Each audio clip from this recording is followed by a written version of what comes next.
My journey as a Canadian cyclist was not to be a medal winner. My journey was to be a messenger. 1 year ago, Kristen Worley was closing in on victory after a long battle for dignity and diversity in sport.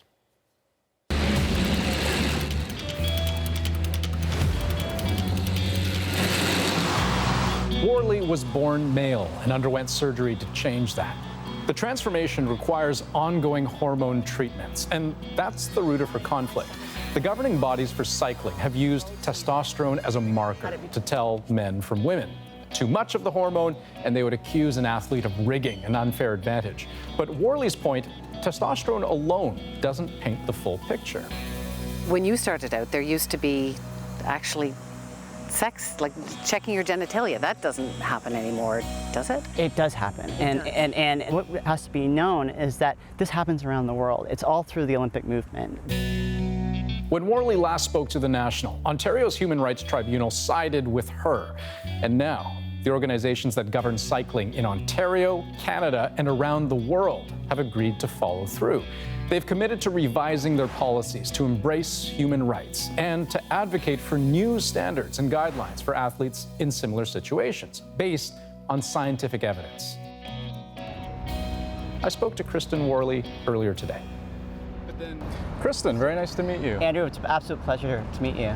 So Kristen, I was going through, what the three different cycling organizations have essentially agreed to here. And so they talk a lot about, reviewing policies, raising awareness, advocacy work. But substantively, what actually changes here?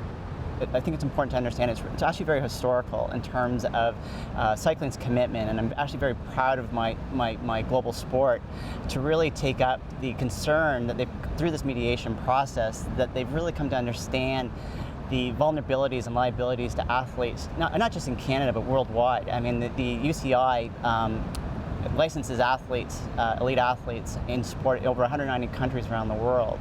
And they were under the impression from the International Olympic Committee that the policies on gender and gender verification were founded in science. And when I went forward to the world sports system, that being the IOC, the World Anti-Doping Agency, and actually even our Sport Canada here in our country, it was really being recognized that there was no science and research to the existing policies. But then, so where does the new line get drawn then, when it comes to deciding who is allowed to compete with women and who is allowed to compete with men?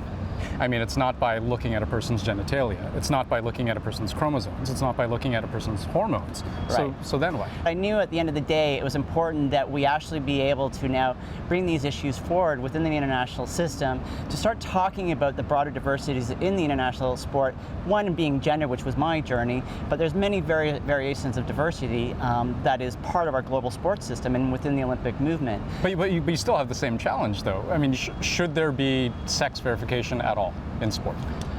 In the history of the 50 years, the 5 decades of the introduction of sex verification since 1967, there's been 1 or 2 incidents historically in sport that this was ever an issue.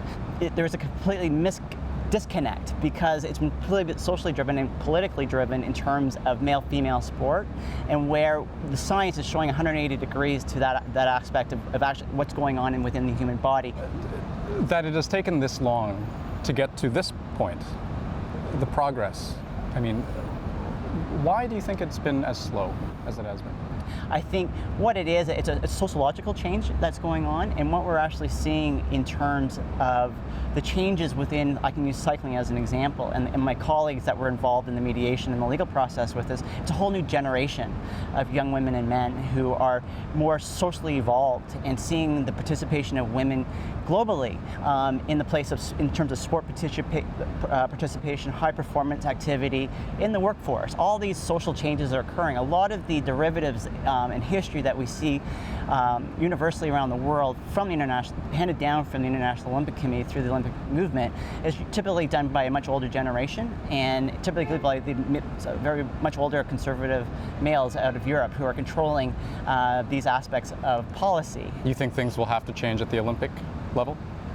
oh, things will change at the Olympic level.